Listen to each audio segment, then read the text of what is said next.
ఒకప్పుడు ఒక ధనవంతుడైన వ్యాపారి ఉండేవాడు. అతనెప్పుడూ కూడా తన స్టేటస్, డబ్బులు చూసి చాలా గర్వంగా ఫీల్ అయ్యేవాడు.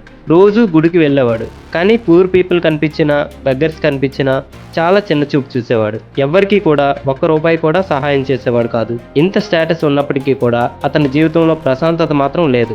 ఎందుకంటే సంపద మాత్రమే అతన్ని ఉన్నతమైన స్థానానికి తీసుకెళ్తుందని అతని అభిప్రాయం. ఒకరోజు అతను వెళ్తూ దారిలో ఒక ఋషిని కలుస్తాడు. ఆ ఋషి ఈ వ్యాపారిని చూసి, కుమారా, నువ్వెందుకు అంతగా బాధపడుతున్నావు అని అడుగుతాడు. ఆ వ్యాపారి ఏం చెప్తాడంటే, స్వామి, నేను చాలా ధనవంతుడిని, సకల సౌకర్యాలు కూడా ఉన్నాయి, కానీ ప్రశాంతత మాత్రం కరువైందని చెప్తాడు. అప్పుడు ఆ ఋషి ఆ వ్యాపారితో, రేపు ఉదయం సూర్యోదయానికి ముందు అడవికి రా, నేను నీకు నిజమైన సంపద ఏంటో చూపిస్తాను అంటాడు. నెక్స్ట్ డే ఎర్లీ మార్నింగ్ ఆ వ్యాపారి అడవికి వెళ్తాడు. ఆ ఋషి అతన్ని గుహ దగ్గరికి తీసుకెళ్లి, ఈ గుహలో మీరు చాలా విలువైన రత్నాలు చూస్తారు. మీరు గమనించే మొదటి రత్నమే మీ నిజమైన సంపద.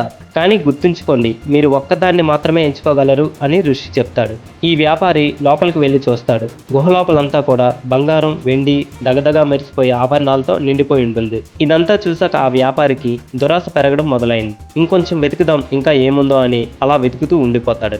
ఈలోగా సూర్యోదయం అయ్యే కొద్దీ ఆ ద్వారం కొంచెంగా మూసుకుపోతుంది. ఈ వ్యాపారి చాలా భయంతో అరుస్తూ పరుగులు తీస్తాడు. కానీ ఏమీ లాభం లేకపోయింది. అప్పుడు వెంటనే ఋషి మాట వినబడుతుంది. నువ్వు నిజమైన సంపదను గుర్తించడంలో ఫెయిల్ అయ్యావు. నీ నిజమైన సంపద అనేది సంతృప్తి మరియు సమయం అని చెప్పి మాయమైపోతాడు. ఈ కథలో నీతి ఏంటంటే, నువ్వెంత సంపాదించినా సరే నీకు సాటిస్ఫాక్షన్ లేనప్పుడు ఎప్పటికీ కూడా నువ్వు హ్యాపీగా ఉండలేవు. అలాగే నీ టైం కూడా చాలా విలువైనది. దాన్ని ఎప్పుడూ కూడా వేస్ట్ చేసుకోకు.